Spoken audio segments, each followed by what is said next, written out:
Bueno, la palabra protestar tiene dos significados, uno positivo y otro negativo. No se puede basar un concepto teológico en un sentido negativo, hay que basarlo en algo positivo. Así que la palabra protestante viene de protestare, o sea, por o a favor de, y testari, testamento, a favor de la palabra de Dios. Ahora, la palabra protestante también tiene un sentido negativo, protestar en contra de algo. De allí que un verdadero protestante, protestari, es un testigo de la verdad, y no solamente en el acto de negar el error, sino que un verdadero protestante primordialmente portará un mensaje positivo. Jesús dijo, porque no he venido a condenar al mundo, sino a salvar al mundo. Ahora, está basado en las Escrituras, en el mensaje positivo de la salvación, pero contiene también un elemento de protesta. Ahora, ¿de dónde surge la protesta? Bueno, se inició mucho tiempo atrás, con el sacerdote conocido como San Agustín, quien escribió un libro titulado La ciudad de Dios. La teología de San Agustín realmente es problemática, porque coloca el énfasis de que la Iglesia es el reino de Dios. De modo que el reino de Dios deja de ser algo que vendrá en el futuro, pues él enfatizó que el reino de Dios ya estaba reinando en el seno de la Iglesia. En un sentido, Cristo ya estaba reinando en medio de los santos, y eso representaba el reino.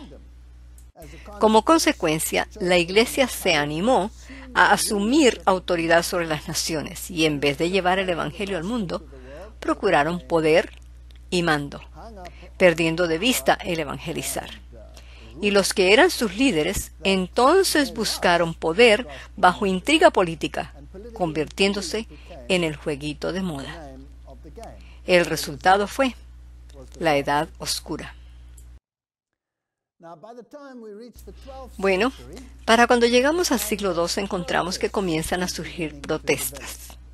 Los valdenses fueron los primeros en dar un mensaje claro de que la Iglesia no estaba representando el Evangelio, pero que más bien era el Anticristo. Joaquín le sigue con las profecías de Daniel. Y un dato muy interesante es que él fue uno de los pioneros en aplicar el principio de día por año, de manera que la profecía de los 1260 días pasa a ser la profecía de los 1260 años. Luego surge Juan Wycliffe, conocido como el Lucero de la Reforma. Wycliffe entró en conflicto con la Iglesia cuando comenzó a declarar los errores de la Iglesia, e hizo público el tema de que la Iglesia debía regresar a tener un evangelio basado en la Biblia. Entonces surgieron Juan Huss y Jerónimo. Claro, todos sabemos que ambos fueron muertos en la hoguera.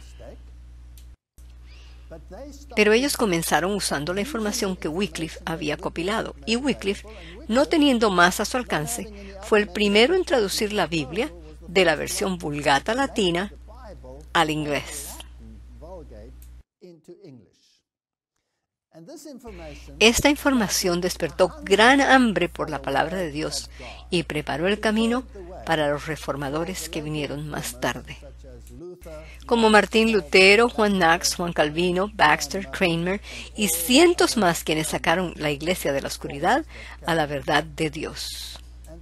Todos ellos tenían en contra el poder excesivo que ejercía la Iglesia de Roma.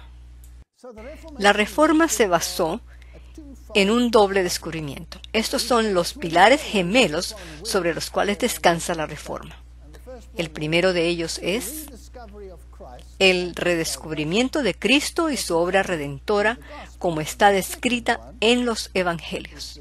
El segundo pilar es el descubrimiento de la identidad del Anticristo. El primero constituye la base para el protestare, o sea, a favor del testamento de Cristo o del Evangelio bíblico. Y el segundo es la base de la protesta.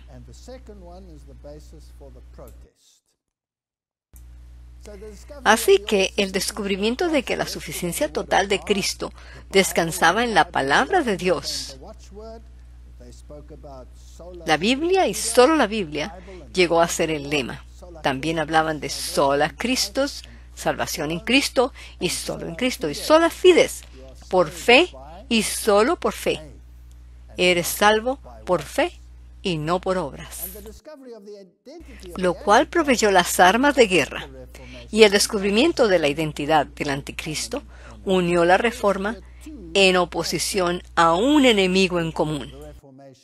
Así que allí, al avanzar la reforma, había estos dos aspectos. Si vamos a los libros antiguos de historia, Asher Grattan Guinness es un historiador y teólogo de la Iglesia de Inglaterra. En su libro muy famoso titulado Romanismo y la Reforma, publicado en 1887, esto hace más de 120 años. Él publicó de primera mano la idea que tenía en aquel tiempo la Iglesia protestante. Y él dice que la reforma del siglo XVI, la cual dio paso al protestantismo, estuvo basada en las Escrituras. Le devolvió al mundo la Biblia, enseñó las Escrituras, expuso los errores y corrupciones de Roma a través del uso de la espada del Espíritu, aplicó las profecías, aceptando su guía práctica. Tal trabajo de reforma se requiere nuevamente, porque hemos sido condicionados a olvidar muchas de las verdades antipapales. Esto fue escrito en 1887 y me pregunto, ¿qué diría este hombre si viviera hoy día?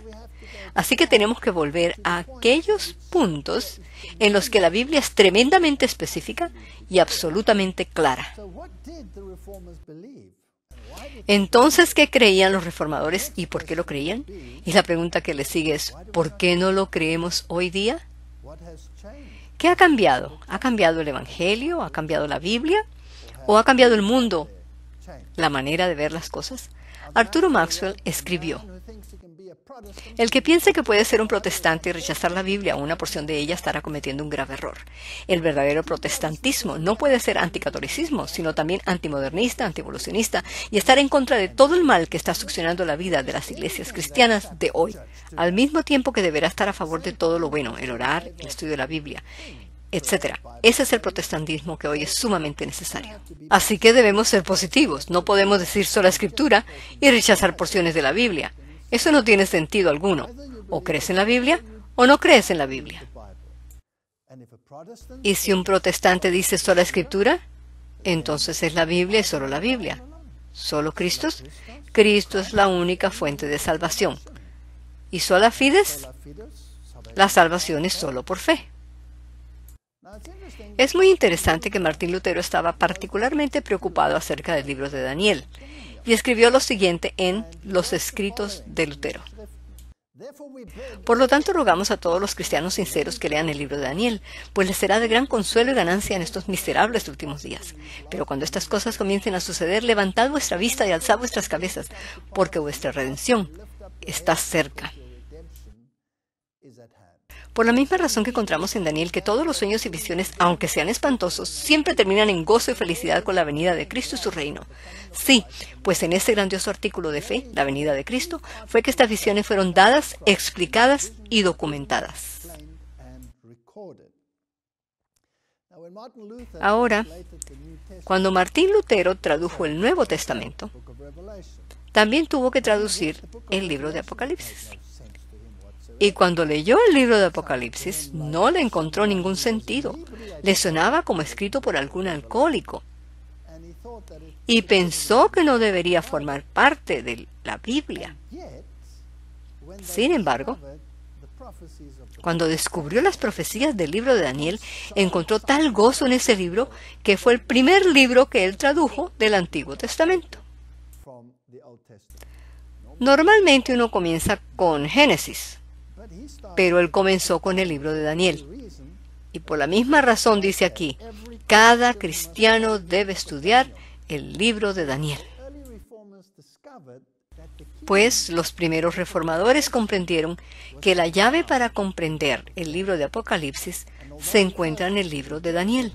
Y a pesar de que al comienzo él rechazó el libro de Apocalipsis, sin embargo lo tradujo, y con el tiempo cambió de pensar.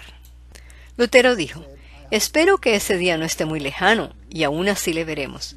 Él tenía aquella expectativa de la venida de Cristo cuando escribió: espero que ese día no esté más lejos de 100 años, porque la palabra de Dios será quitada de nuevo y habrá gran oscuridad por la escasez de ministros de la verdad. La ironía del asunto es que la palabra de Dios es más prevalente hoy que en cualquier otro periodo de la historia.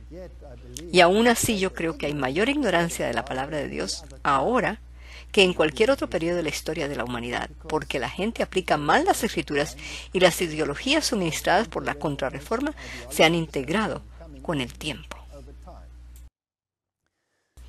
Si miramos otra vez en los libros históricos del tiempo de la Reforma, uno de los mejores libros acerca de este tema se titula Historia de la Reforma del siglo XVI por J.H. Marie de Vignes, libro sexto, capítulo 12, página 218. Es una maravilla de libro y puede bajarse gratuitamente de la red de Internet.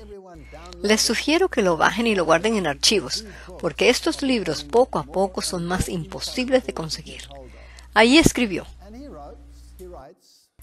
Lutero comprobó por medio de las revelaciones que fueron dadas a Daniel y a San Juan y por medio de las epístolas de San Pablo, San Pedro y San Judas que el reino del anticristo, predicho y descrito en la Biblia, era el papado.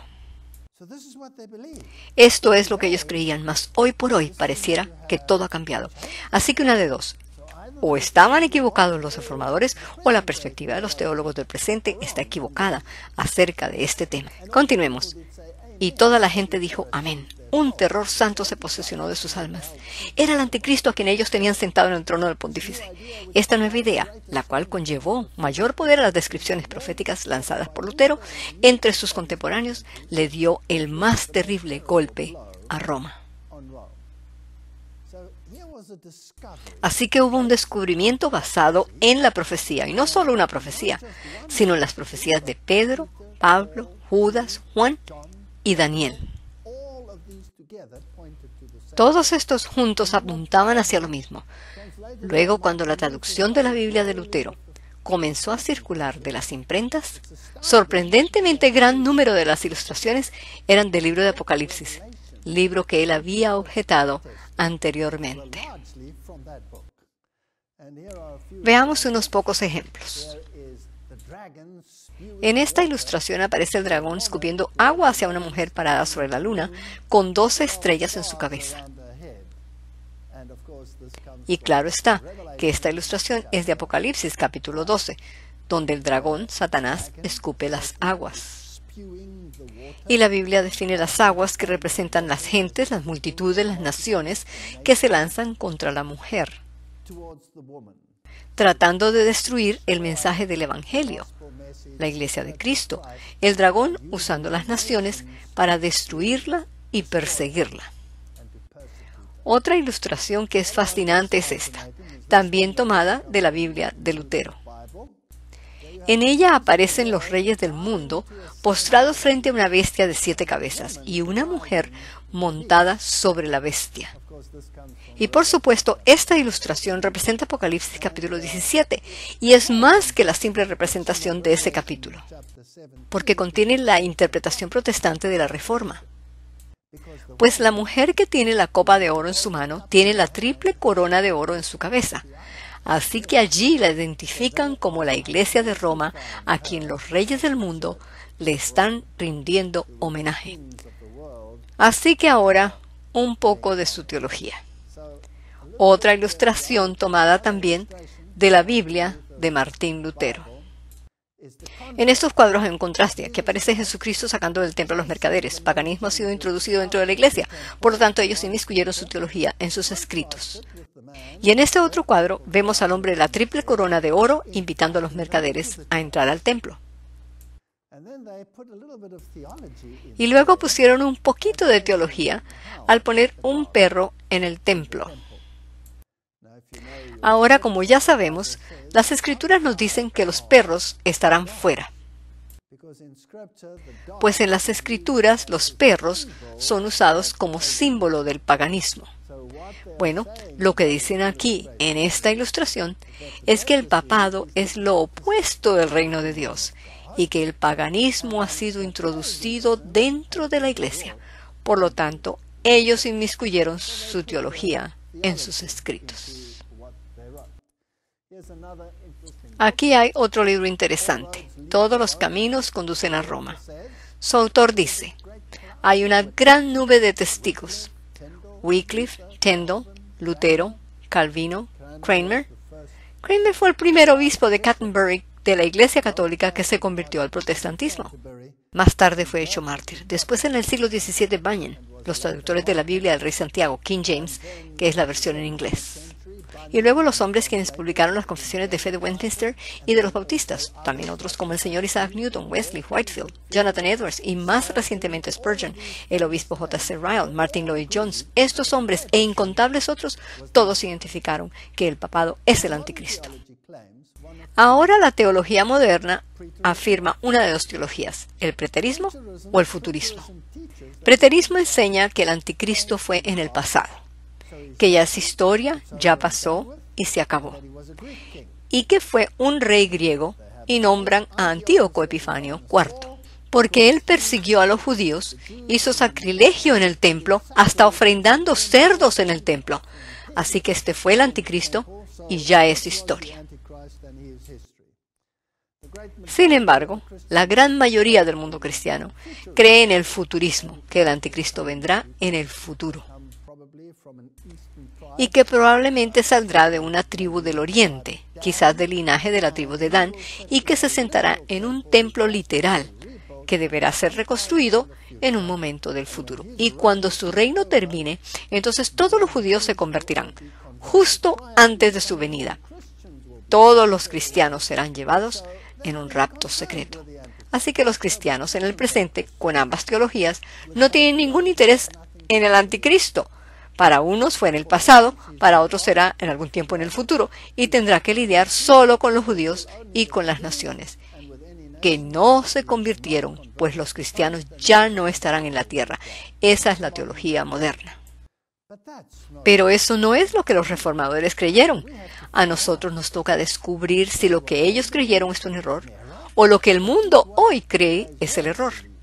Es muy importante, pues es asunto de vida o muerte. Entonces veamos lo que en realidad creían los reformadores. Si leemos en el libro de Daniel, capítulo 2, hay una descripción de la estatua que Nabucodonosor vio en su sueño, la cual tenía cabeza de oro, pecho de plata, abdomen de bronce, piernas de hierro y pies de hierro y barro mezclado. Daniel da la interpretación que esos son los reinos como surgirían sobre la tierra, comenzando con Babilonia, el reino de la cabeza de oro, el cual sería derrocado por los medo-persas, que gobernarían por un periodo de tiempo. Solo para ser derrocados por los griegos, Grecia dominaría al mundo. Y luego seguiría el Imperio Romano, el cual eventualmente se dividiría en 10 reinos, representados por los pies de hierro y barro. Así que aquí tenemos una sinopsis de lo que pasaría sobre la tierra. Luego a Daniel mismo le fue dado un sueño en el que se coloreó mejor el cuadro con más detalles. Pero no fue en términos de metales y estatuas, sino de bestias. Él describe lo que una bestia representa. Es un reino que surgirá sobre la tierra. Luego habla de cuernos y dice que estos son reinos que surgen de entre los reinos. Así que ambos, cuernos y bestias, representan reinos. La primera bestia que él vio en su sueño es el león, con alas de águila, símbolo de Babilonia.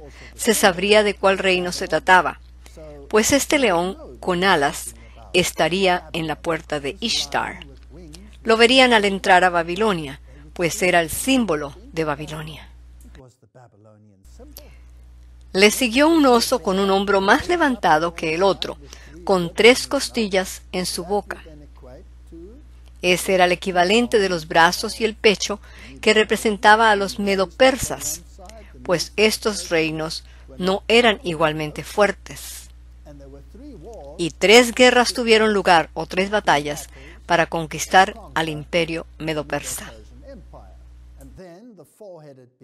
Le seguiría una bestia de un leopardo de 4 cabezas. Y si tomamos prestado una parte del capítulo 8 de Daniel, veremos que el número 4 se encuentra allí, pues el imperio griego, después de la muerte de Alejandro Magno, el reino se dividió en 4 partes. Y luego vendría la bestia espantosa y terrible con 10 cuernos que representan a las piernas de hierro, que es Roma, y los 10 cuernos a los dedos de los pies, representando los 10 reinos en los que se dividiría Roma después del colapso del imperio de la Roma pagana.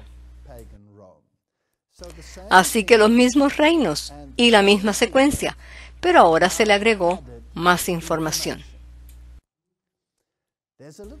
Hay un cuerno pequeño que aparece en Daniel capítulo 7 y surge de entre los 10 cuernos. En otras palabras, la Roma pospagana se fortalece cuando este poder surge, y leemos acerca de este poder en Daniel 7:24. Y será diferente a los otros. Este poder, el del cuerno pequeño, es descrito con más detalle. Los reformadores, después de estudiar estos detalles, llegaron a la conclusión de que esta es la descripción del anticristo. Así que veamos los atributos del poder del cuerno pequeño. Primero, surgió de entre la cuarta bestia. Daniel 7, 7 y 8. La cuarta bestia es Roma, así que es un poder romano. En segundo lugar, surgió de entre los 10 cuernos. Aquí tenemos el periodo de tiempo en el cual surgió después de que el imperio romano se dividiera en los reinos europeos. Consideré los cuernos y he aquí que de entre ellos surgió un cuerno pequeño, Daniel 7:8. Así que estos 10 reinos ya deberían estar cuando este cuerno hizo su aparición. Tercero, surgió después de los 10 cuernos, y otro se levantará después de ellos, Daniel 7:24. Así que, si vemos las fechas históricas y encontramos en qué fecha cayó el Imperio Romano, entonces deberá ser después de la caída, cuando los estados romanos ya estaban divididos, estados bárbaros. Allí entre ellos es que surge este poder. Y cuarto, es el que sería diferente a los otros cuernos, y su parecer mayor que el de sus compañeros, Daniel 7:24. Es un cuerno, entonces debe ser un poder político, es un reino, pero es diferente. Vamos a ver qué hicieron los reformadores con esto. Quinto, y luego dice que es más fuerte que los otros, será más fuerte que los otros, versículo 20. Entonces debe ser despótico. Debe ser una entidad política que tiene influencia, que se hace dictatorial, porque es más en que es más fuerte. El que manda es jefe. El sexto punto, desarraiga 3 reinos. Delante de él habían caído 3. Daniel 7:20. Así que deben ser 3 de los 10 reinos que existían originalmente, los que son destruidos. Luego este cuerno, séptimo, este cuerno tiene ojos como de hombre y habla grandes palabras contra el Altísimo. Este poder está involucrado en asuntos religiosos. Debe ser un poder eclesiástico, porque habla contra Dios. En este cuerno había ojos como los ojos de hombre y una boca que hablaba grandezas contra el Altísimo. Daniel 7, 8 y 25. Este cuerno también debe ser un perseguidor, porque el 8 quebranta a los santos del Altísimo quebrantará. Y luego hará algo más. 9. Cambiará los tiempos y la ley. Pues dice, y pensará cambiar los tiempos y la ley. Bueno, ¿con cuáles leyes estará preocupado él? Cada gobierno que ha aparecido en este planeta cambia las leyes y pone sus leyes. Así que no pueden ser las leyes seculares a las que se refiere aquí.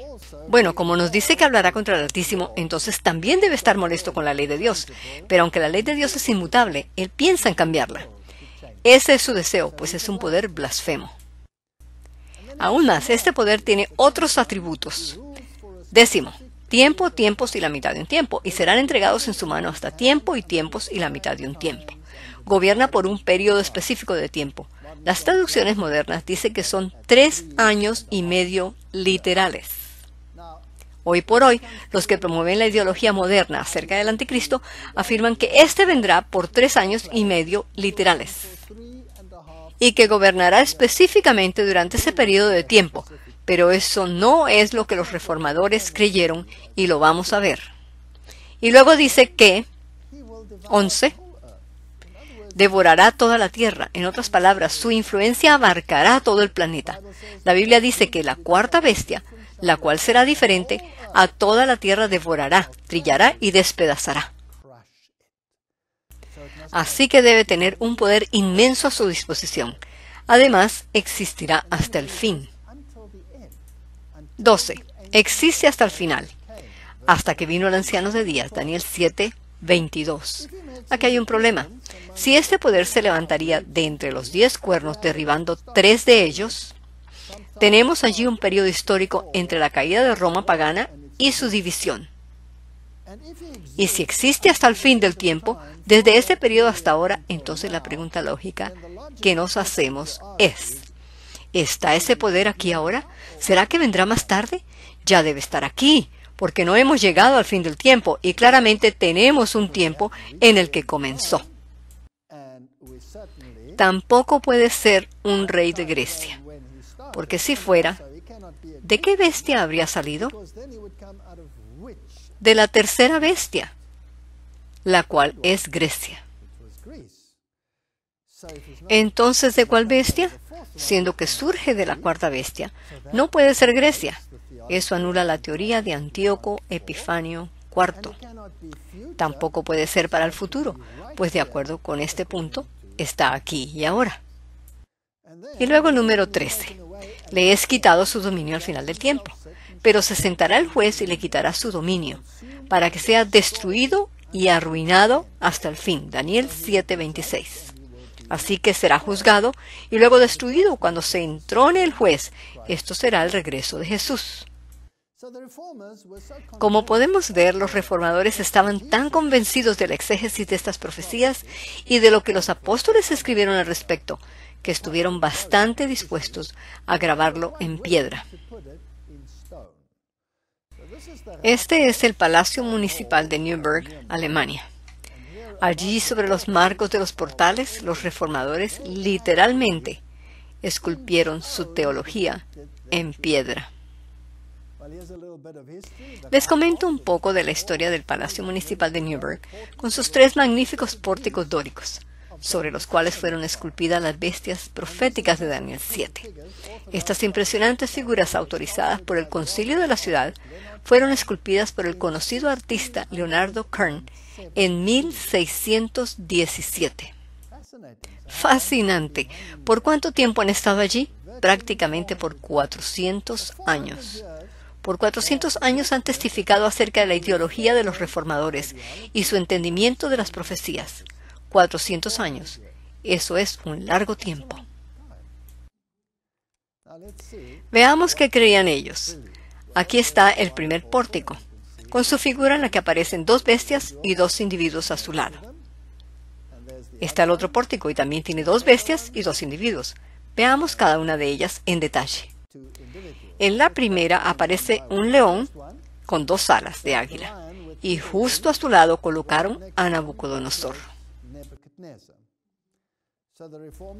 Aquí los reformadores dejaron un mensaje claro de que este león con alas representaba a Babilonia. Al lado opuesto vemos la otra bestia, es un oso, con 3 costillas en su boca, y a su lado colocaron a Ciro el Grande. De esta manera dicen los reformadores que esta bestia representa a los medos y los persas. Si nos vamos hacia el otro pórtico, allí vemos la bestia del leopardo con 4 cabezas. Y a su lado colocaron a Alejandro Magno, así que aquí dicen que este representa a Grecia. Por último, al lado de la bestia terrible con 10 cuernos y otro cuerno entre los 10, colocaron a Julio César. Así que, sin equivocación, ellos dicen que representan a Roma. Acerca del cuerno pequeño, lo representaron con ojos y boca, tal como lo describe la Biblia. Daniel 7:8 dice, mientras yo contemplaba los cuernos, he aquí que otro cuerno pequeño salió de entre ellos, y delante de él fueron arrancados 3 cuernos de los primeros. Y he aquí que este cuerno tenía ojos como de hombre, y una boca que hablaba grandes cosas. Y si vemos en el versículo 25, dice que éste hablaba contra el Altísimo. Así que los reformadores dicen allí que este representa al anticristo. Ahora, ¿qué representan esos 3 cuernos que fueron arrancados de sus raíces? Bien, hubo 3 poderes que gobernaron en Roma que previnieron que la iglesia de Roma asumiera poder político. Era una iglesia. Una mujer representa una iglesia. Era una mujer, mas no un cuerno, pues un cuerno representa poder político. Así que cuando estos 3 poderes fueron erradicados, que fueron los érulos, los vándalos y los ostrogodos, el último poder que gobernó Roma fue el de los ostrogodos. Ellos gobernaban sobre Roma, así que el papado no pudo haber asumido poder político. Pero con la ayuda de los emperadores del Oriente, estos 3 fueron erradicados. El registro histórico dice que los ostrogodos tenían una forma de pensar muy diferente, que mantenían una ideología arriana y no católica en su entendimiento de la divinidad. Y esto es lo que los libros de historia dicen, pero claro está que la historia solo permite relatar todo a través del lente de los teólogos de la Iglesia romana, porque todos sus escritos originales fueron destruidos. Sin embargo, 3 reinos tuvieron que ser desarraigados antes de que Roma subiera no solo a la silla eclesiástica, sino también a la silla política que el emperador había ocupado en Roma y que ahora estaba vacante. Aparte de esto, se apoderó del título que había pertenecido a los Césares, Pontifex Maximus. Hay una fecha que tenemos para ese evento, la cual veremos más adelante. Si vamos a Europa hoy y les preguntamos a los alemanes modernos acerca de estos monumentos, ¿qué es este monumento que ha estado ahí por 400 años? ¿Qué representa o de qué testifica? Encontramos una ignorancia sorprendente, así que nos tomamos la molestia de salir y preguntar a mucha gente. ¿Qué significa eso? Le preguntamos a personas de diferentes edades, géneros, clases sociales, niveles de educación y profesiones acerca de ese monumento sobre el pórtico de la Casa de Gobierno. ¿Qué significa eso? ¿Qué representa esta bestia? ¿Qué son esos cuernos? ¿Sabe usted o tiene una idea de qué representan esas figuras allá arriba? Y esto es lo que ellos respondieron. ¿Sabe usted, tiene alguna idea de lo que esas 2 esculturas representan? Yo no sé qué significan, en realidad no sé. Yo no sé qué significan, en realidad no sé qué significan. Yo nunca he leído la Biblia, yo soy protestante. ¿Eres protestante y nunca has leído la Biblia? ¿La has leído tú? Uno no lee la Biblia, uno sabe la Biblia. ¿Uno no lee la Biblia? No es un libro que uno lee, uno no sabe cómo termina. ¿Podrían quizás ustedes decirme qué significa esa escultura? ¿Tienen una idea qué significa o qué representa?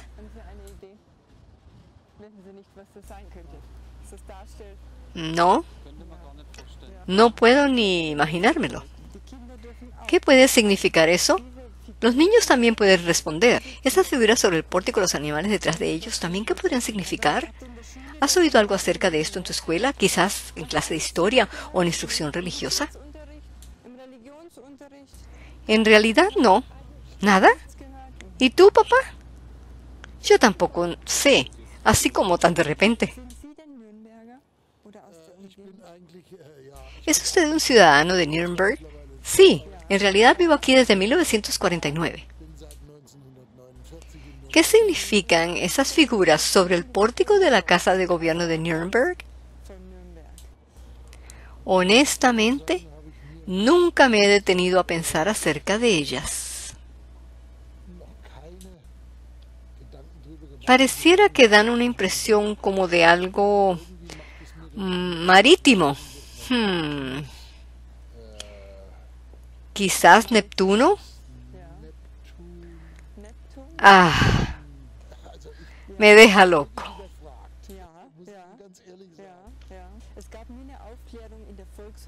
¿No se las explicaron en la escuela alguna vez? No, nunca. Ni siquiera en la escuela. Usted es un maestro de Nuremberg. ¿Y ustedes, caballeros, no tienen una idea? ¿Han oído algo en la escuela o en las guías turísticas, en excursiones?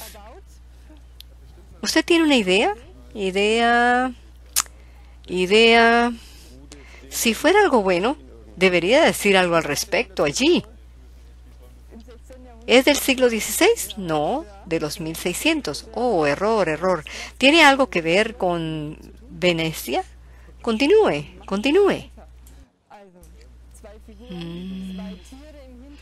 ¿Es acaso león veneciano? ¿Es usted maestro? ¿Sí? ¿Qué materia enseña? Soy profesor de bachillerato. ¿Nadie se lo ha explicado nunca, ni en una excursión por la ciudad? ¿Nunca lo hacen? Bueno, hace 20 años que yo hice eso en la universidad y no recuerdo si alguna vez este tema fue traído a colación. Ahora sí que me has preguntado algo que tengo que dejar pasar por alto. ¿No has oído acerca de este monumento ni en tus excursiones? Sí, seguramente, pero se me olvidó. ¿En las excursiones de la ciudad se te ha mencionado qué significan esas figuras sobre el pórtico de la Casa de Gobierno? No sé, no que yo recuerde. ¿Estás tú específicamente encargado de las mazmorras? Sí. ¿Es usted de Nuremberg? Sí. ¿Ha observado usted allí sobre el pórtico de nuestra Casa de Gobierno? ¿Qué significan esas figuras? No puedo decir qué son todas esas figuras. No puedo decir qué son todas esas figuras. Esta es parcialmente el águila rica. Esta es otra cresta, pero no la cresta de la ciudad de Nuremberg. ¿Sí? ¿Y los animales y las figuras? ¿Las conoce usted? No. Nadie supo, nadie, ni maestros, ni ancianos, ni jóvenes, ni niños, nadie supo. Nadie tenía ni una idea de lo que era. Y lo más sorprendente es que el penúltimo individuo era el guía entrenado para las excursiones a la Casa de Gobierno. Nosotros tocamos a la puerta y pedimos información. Nos dieron al guía, quien lleva a la gente y les muestra las celdas de la prisión donde están los objetos de tortura que utilizó la iglesia en la Edad Media. Y le preguntamos qué significaban esas figuras. Y él no tenía ni idea. Nadie tenía ni una idea. Así que quizás la gente debería estudiar este tema de nuevo. Vayamos a los escritos de Grattan Guinness de la Iglesia de Inglaterra, el romanismo y la reforma, y preguntémosle qué creía la Iglesia de Inglaterra hace 120 años.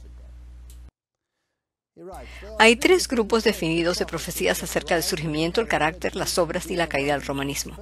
El primer grupo se encuentra en el libro de Daniel, el segundo en las epístolas de Pablo y el tercero en las cartas y el Apocalipsis de Juan. Y ninguno de estos 3 es completo por sí solo. Únicamente al combinar sus características independientes obtenemos un cuadro perfecto. Y luego explica, Daniel nos presenta las características del aspecto político. El apóstol Pablo nos presenta las características eclesiásticas. Y Juan, en Apocalipsis y Revelación, presenta la combinación de ambos. Daniel 7:8, última parte, y he aquí que este cuerno tenía ojos como de hombre y una boca que hablaba grandes cosas.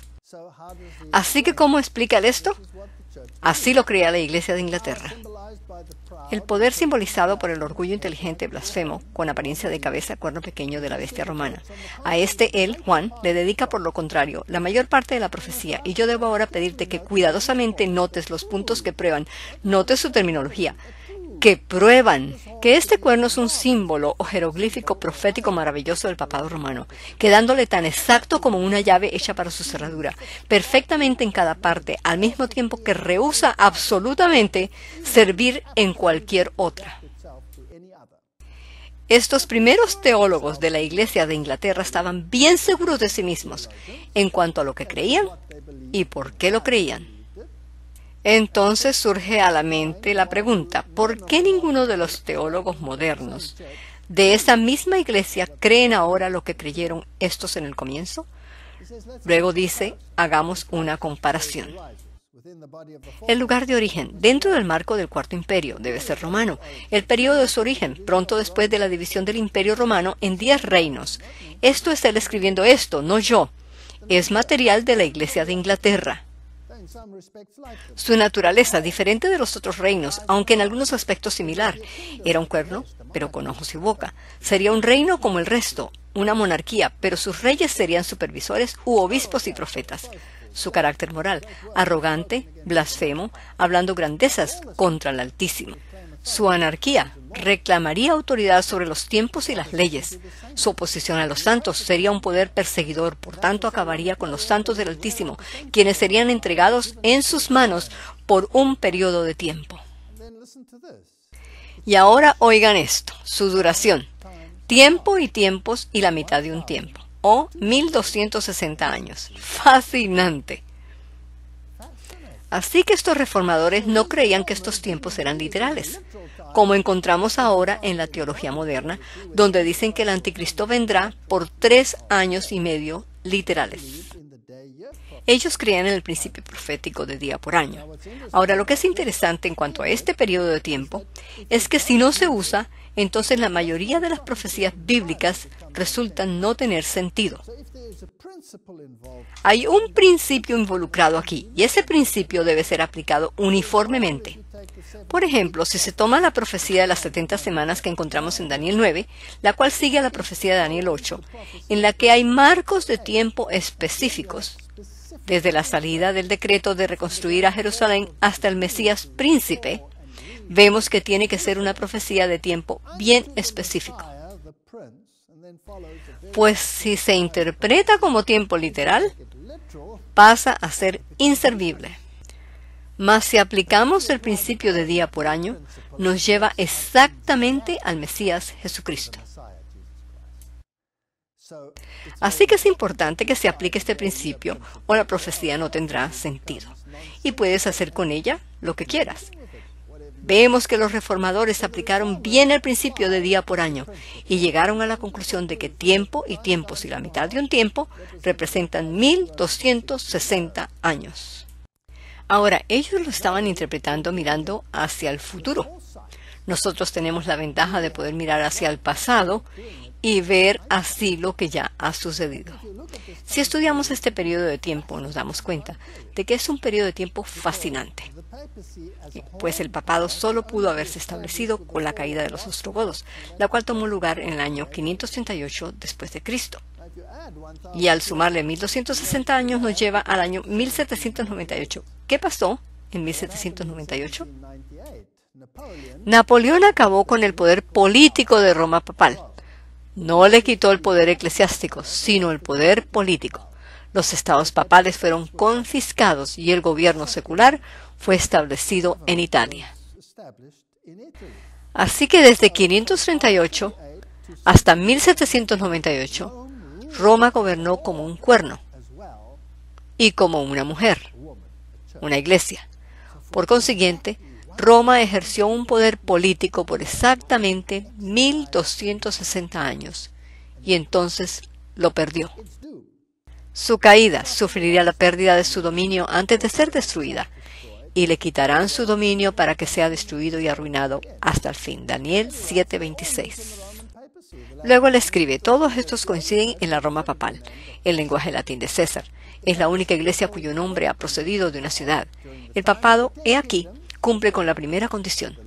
Durante el tiempo que los 10 reinos se estaban formando, el cuerno pequeño creció en sincronía con los reinos góticos. Este fue entonces el pensar de los reformadores. Luego él dice, bien, ese es el resumen de Daniel. El de Pablo, dice él, consiste de 2 partes. La primera nos da un vistazo general a una apostasía, una gran apostasía. La segunda es un cuadro cuidadosamente dibujado del poder con el cual esa apostasía sería encabezada. Luego él cita las Escrituras. De entre vosotros mismos se levantarán hombres hablando cosas perversas. Pablo, le estás hablando muy bien a la iglesia cristiana. ¿Qué está diciendo? ¿Será un poder pagano o será un poder cristiano? Debe ser un poder cristiano, pues surge de entre las filas de la cristiandad, de acuerdo con la profecía. De manera que el futurismo, el cual proclama que el anticristo saldrá fuera de las filas del cristianismo, tampoco puede estar en lo correcto. Y luego Pablo dice en 1 de Timoteo 4, 1 al 5. Pero el Espíritu dice claramente que en los postreros tiempos algunos apostatarán de la fe, escuchando a espíritus engañadores y a doctrinas de demonios, por la hipocresía de mentirosos que teniendo cauterizada la conciencia prohibirán casarse y tendrán provisiones respecto al alimento, mandarán abstenerse de alimentos que Dios creó, en qué comer, qué no comer, para que en acción de gracia participasen de ellos los creyentes y los que han conocido la verdad. Porque todo lo que Dios creó es bueno, nada es de desecharse si se toma con acción de gracias, porque por la palabra de Dios y por la oración es santificado. Y luego el teólogo dice, esto no es solo una predicción de que habrá una apostasía o un declinar, sino también más información sobre la fe de la iglesia cristiana y una descripción de su origen y carácter. Su origen sería satánico, sus doctrinas serían doctrinas de diablos o demonios, asumiría autoridad y haría cumplir leyes y prohibiciones, entre ellas una muy prominente, la prohibición del matrimonio. Interesante. Bueno, ¿qué iglesia prohíbe a sus dirigentes, a sus sacerdotes, monjas y monjes contraer matrimonio? La Iglesia Católica Romana. Así que prominente entre estas sería la prohibición del matrimonio. El matrimonio, el cual es una ordenanza divina, sería prohibido. Y carnes, alimentos que fueron creados para ser recibidos con acción de gracias, serían prohibidos. Carnes en la Biblia equivale a alimentos, así que sustituiría la verdadera santidad de corazón por religiosidad externa y sacrificios autoimpuestos, hablando mentiras e hipocresías, teniendo la conciencia cauterizada. Bien, Roma fue quien introdujo periodos específicos de ayuno que hasta hoy son guardados. Un ejemplo de ello es la Cuaresma. Así que había prohibiciones en lo que se ha de comer y cuándo se debe comer, y los ayunos eran prescritos. Bueno, aquí se describe exactamente lo que Roma ha hecho. Este aspecto de la falta de profesión reaparece en la profecía similar de 2 Timoteo 3:5, concerniente a los días del fin, en la cual se describen los instigadores y seguidores de la apostasía como hombres que tendrán apariencia de piedad, pero negarán la eficacia de ella. Así que él escribe, esos hombres no serán oponentes francos a la piedad, sino que por el contrario pretenderán ser grandes profesos. Así que será una forma muy engañosa en la que se conducirán. Luego él dice, Pablo no indica específicamente en esta profecía cuánto duraría, solo fija 2 límites. Él dice que la apostasía ya estaba en desarrollo y no sería destruida hasta el advenimiento. Las descripciones de Pablo acerca de la cronología del anticristo revelan cuándo surgiría después de la caída de Roma y que se mantendría hasta el advenimiento. Porque él previno a la iglesia temprana de que había un poder que lo detenía, el cual tenía que ser removido. Ahora los teólogos modernos dicen que se estaba refiriendo al Espíritu Santo. Pero ¿cómo se remueve el Espíritu Santo? Eso no tiene ningún sentido. Todos los padres de la iglesia temprana proclamaron que el poder que los detenía era la Roma pagana, la cual les impedía adquirir poder político. Así que cuando la Roma pagana fuera removida, entonces aparecería. La apostasía ya se estaba desarrollando en los tiempos de Pablo.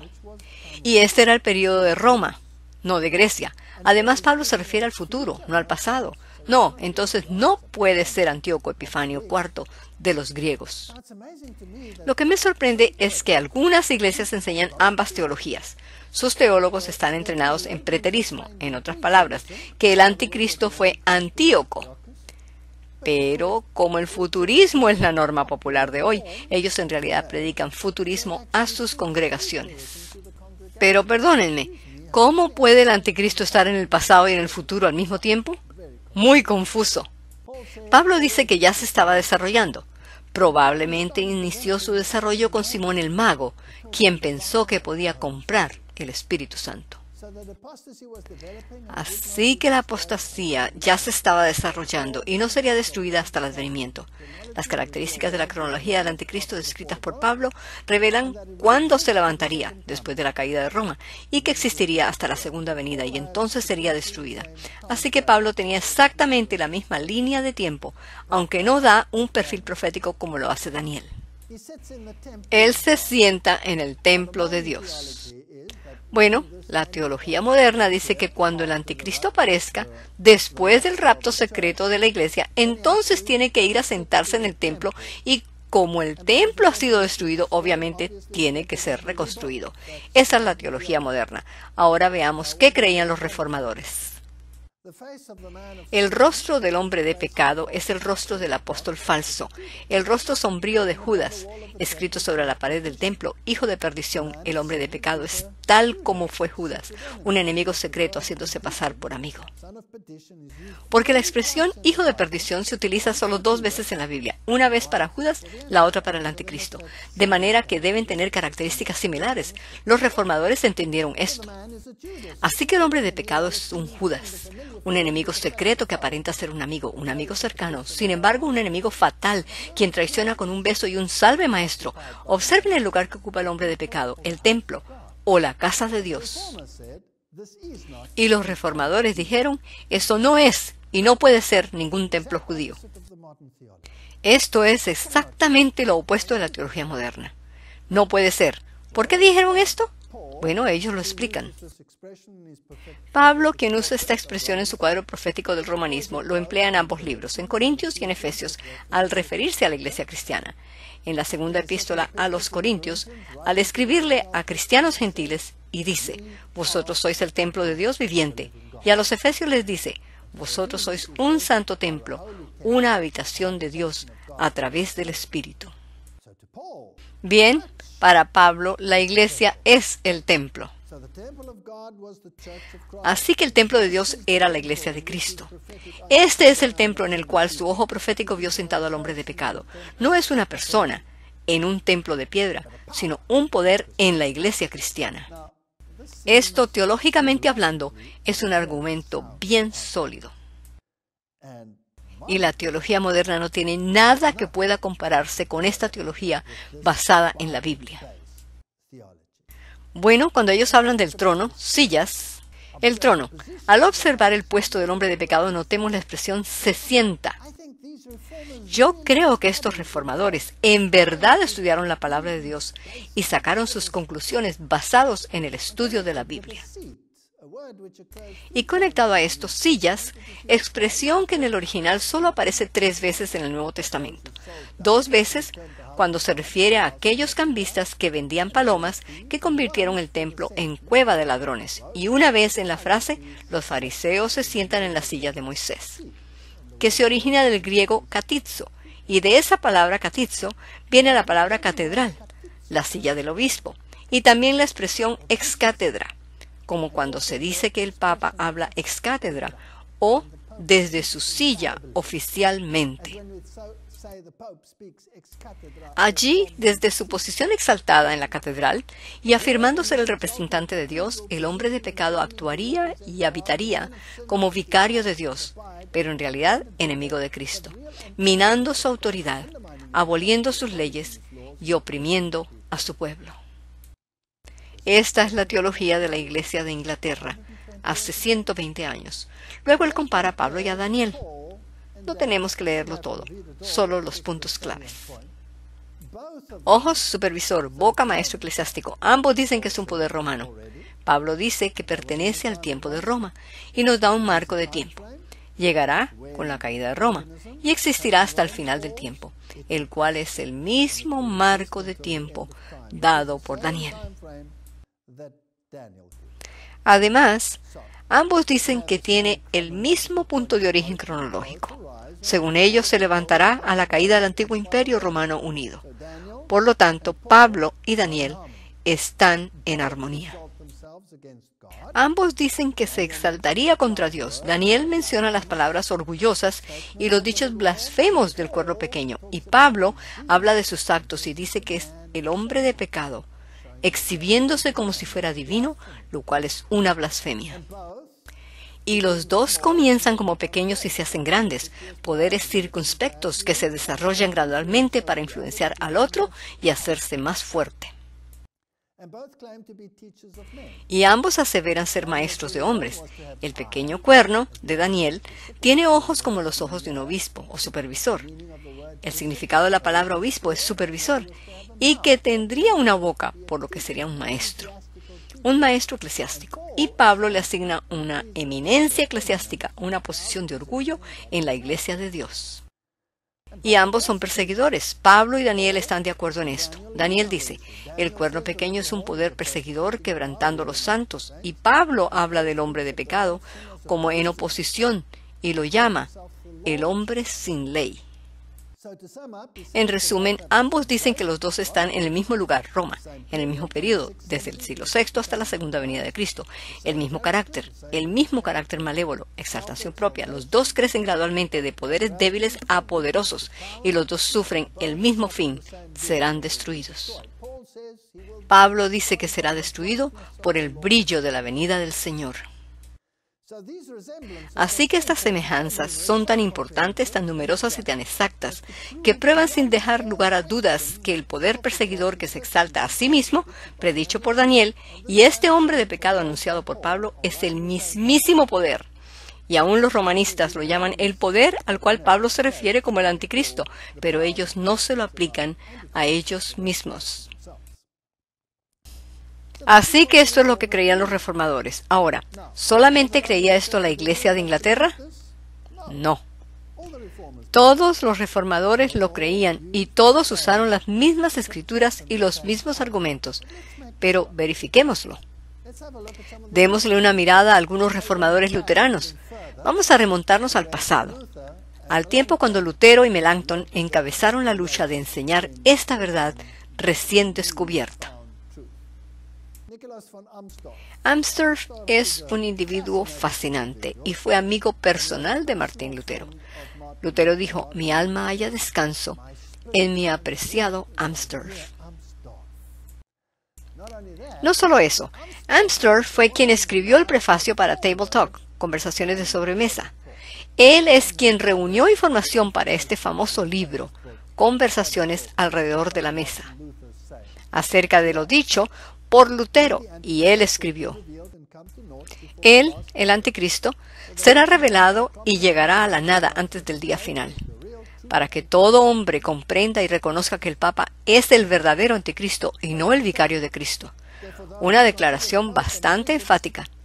De allí que aquellos que consideran al Papa y a sus obispos como pastores y obispos cristianos están en un gran error, pero mucho más aquellos que piensan que los turcos son el anticristo. Esto es muy interesante, pues hoy hay muchos que dicen que el Islam es el anticristo. No, Islam ya existía en el tiempo de los reformadores y aún más ya eran considerados una gran amenaza o se les percibía como una gran amenaza.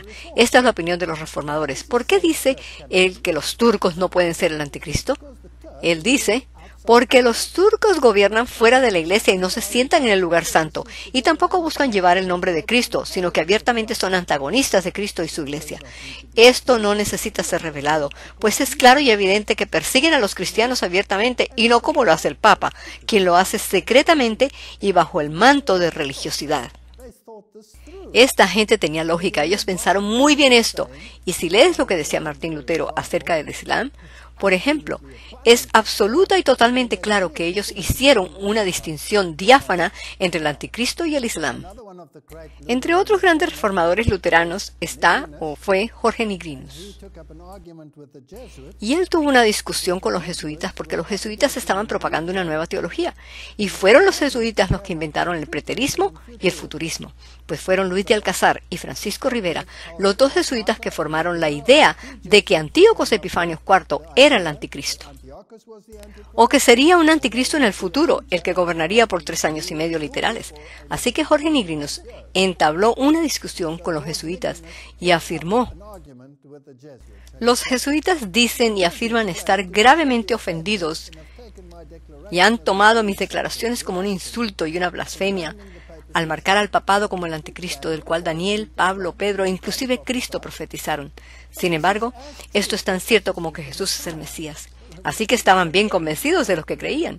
Y yo estoy dispuesto a probarlo, aún con su propia definición de la palabra anticristo.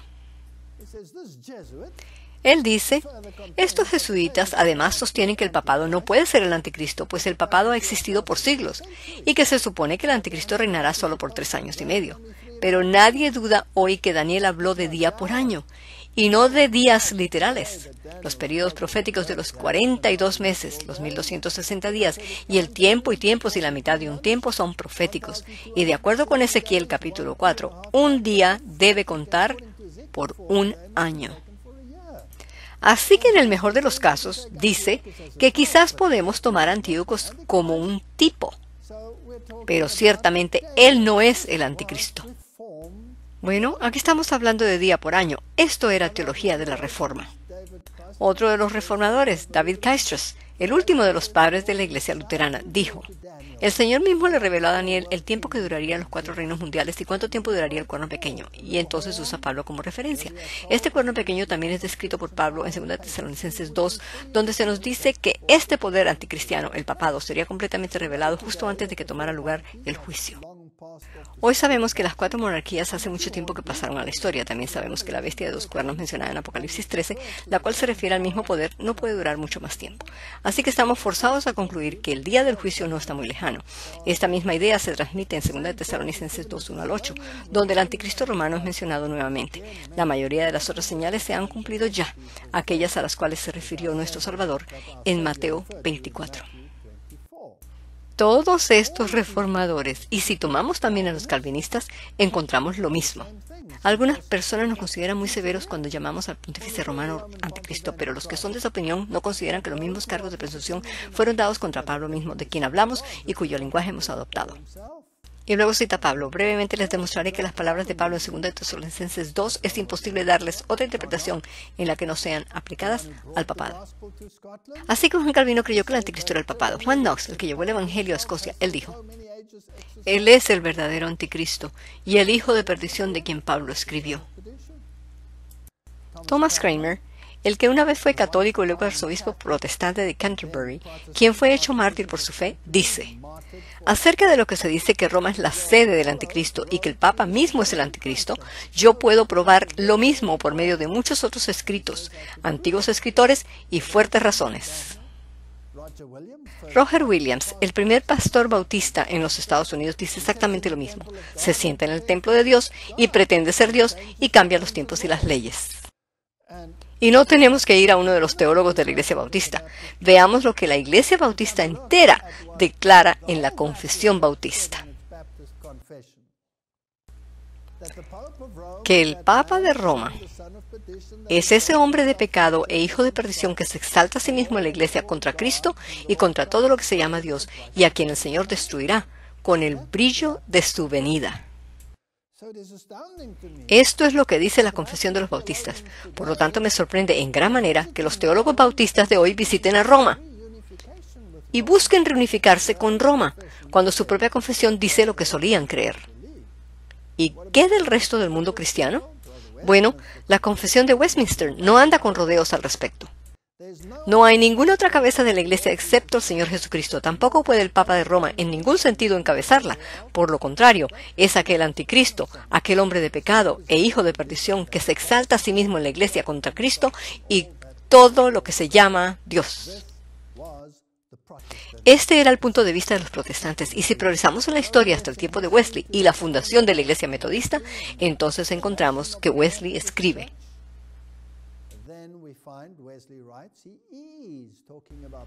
Él es, hablando del papado, en un sentido enfático, el hombre de pecado, lo llama el hijo de perdición, y que él está siendo adorado, reclamando un poder que no le pertenece.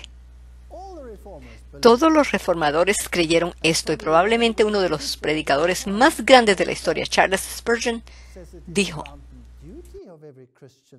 es un deber ineludible de cada cristiano el orar en contra del anticristo. Y agrega, y ningún hombre en su sano juicio debe tener ninguna duda.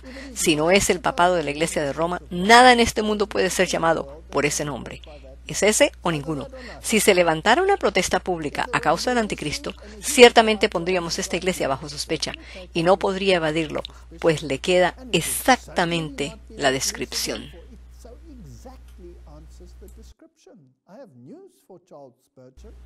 Le tengo malas noticias a Charles Spurgeon. Seguramente se está revolcando en su tumba, pues su iglesia ya no cree lo que él enseñó. Todos regresaron en el movimiento ecuménico a tomarse de la mano con Roma.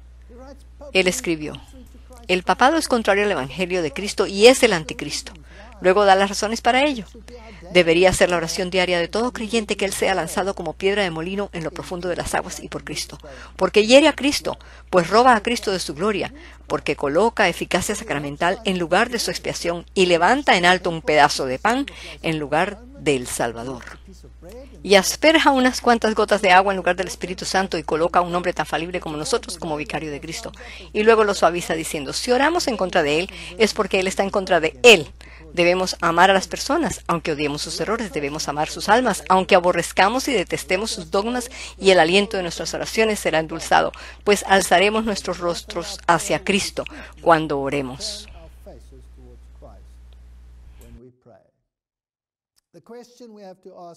La pregunta que tenemos que hacernos hoy es: si lo que los reformadores creyeron es bíblico, si es sana exégesis de lo que la Biblia enseña, entonces lo que los teólogos de hoy enseñan debe estar errado.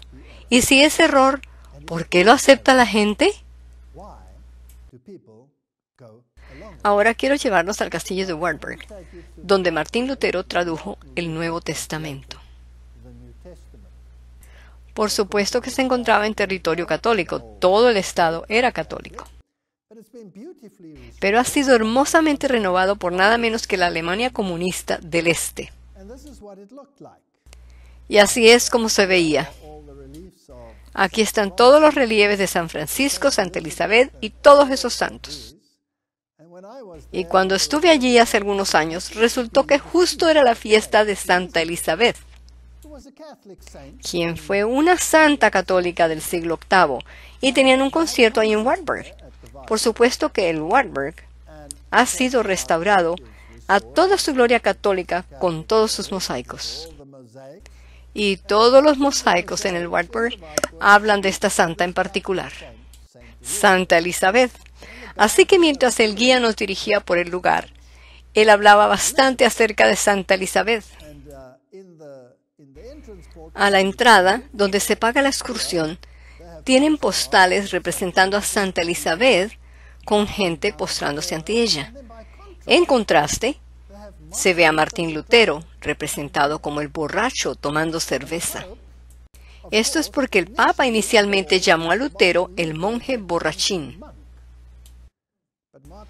Pero Martín Lutero dejó la bebida cuando él se convirtió a la verdad bíblica.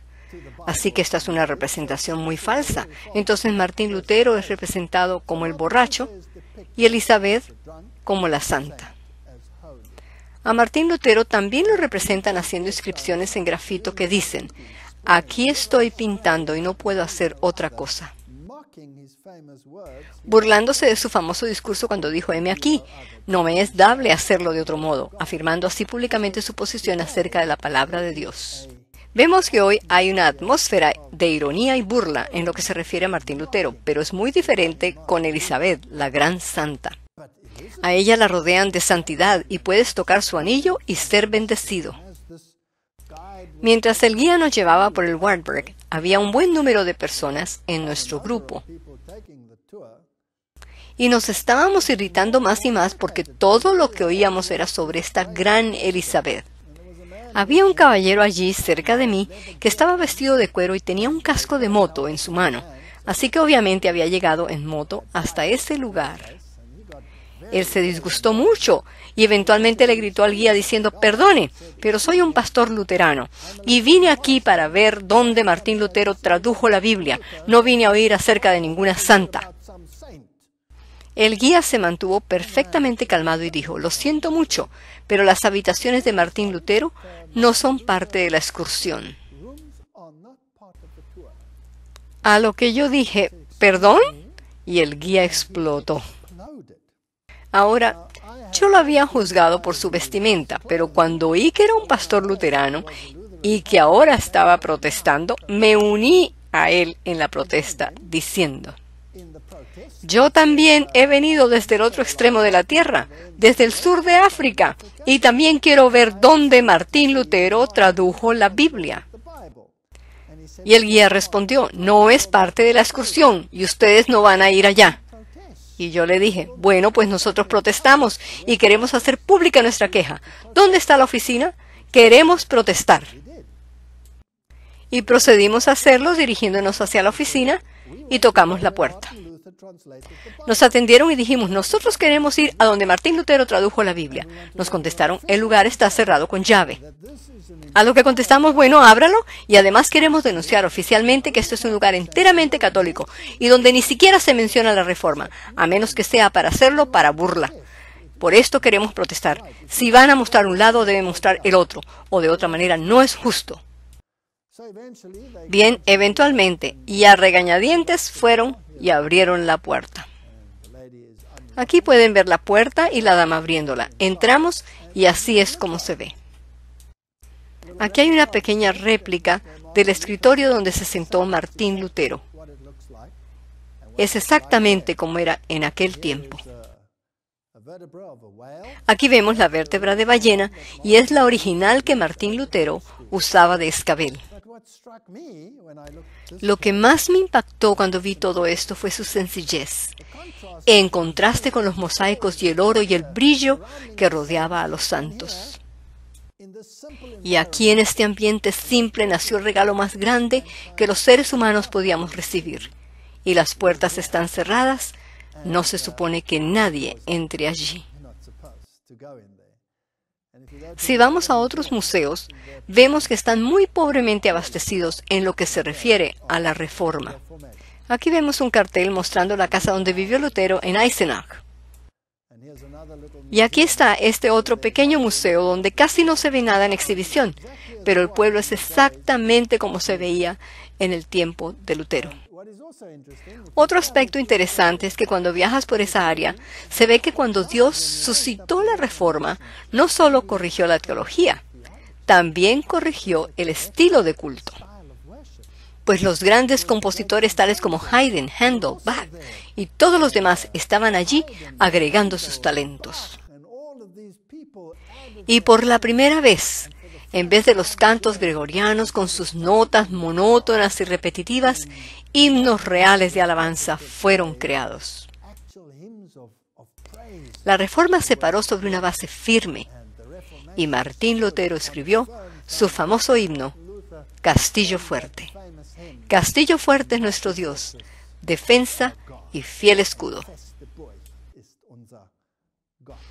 Pero ¿dónde está esa historia y dónde está esa información hoy? Grabado en las mismas paredes de la iglesia donde predicó Lutero, también hay verdadero grafito, y algunos de ellos son bastante horrorosos. Básicamente dicen: lo que se está enseñando adentro se puede comparar con el vómito. Ahí es donde la Reforma se encuentra hoy. La gente no tiene ninguna idea de lo que enseñaron los reformadores. Lo dejaron entallado en piedra y nadie sabe lo que dice. Nadie sabe lo que ellos creyeron. Ellos contendieron con los jesuitas acerca de la teología y les ganaron en cada nivel, usando las escrituras. Hoy por hoy, todo el mundo cree la teología jesuita y no cree en la teología de la Reforma. Es una triste realidad. Mateo 24, 3 y 4. Y estando él sentado en el monte de los olivos, los discípulos se le acercaron aparte diciendo: dinos, ¿cuándo serán estas cosas y qué señal habrá de tu venida y del fin del siglo? Respondiendo Jesús les dijo: mirad que nadie os engañe. Si los teólogos modernos están equivocados, entonces esta es la más grande decepción que se le ha perpetrado al ser humano. En la próxima cátedra veremos algunos de los asuntos más importantes que afectan al ser humano hoy y las decisiones que debemos tomar para determinar si estamos con el rebaño de Jesucristo o con el otro rebaño. Que Dios nos bendiga mientras contemplamos estas cuestiones. Oremos. Padre Celestial, los reformadores tenían bien claro lo que creían. Su fe estaba basada en la Biblia, cimentada en las Escrituras. Te ruego que los hombres y las mujeres de hoy tomen las Escrituras nuevamente en sus manos y que las estudien para verificar lo que enseñaron los reformadores. Y así puedan comprobar por sí mismos que estas cosas son así. Danos valor para vivir de acuerdo con tu palabra. En el nombre de Jesús. Amén.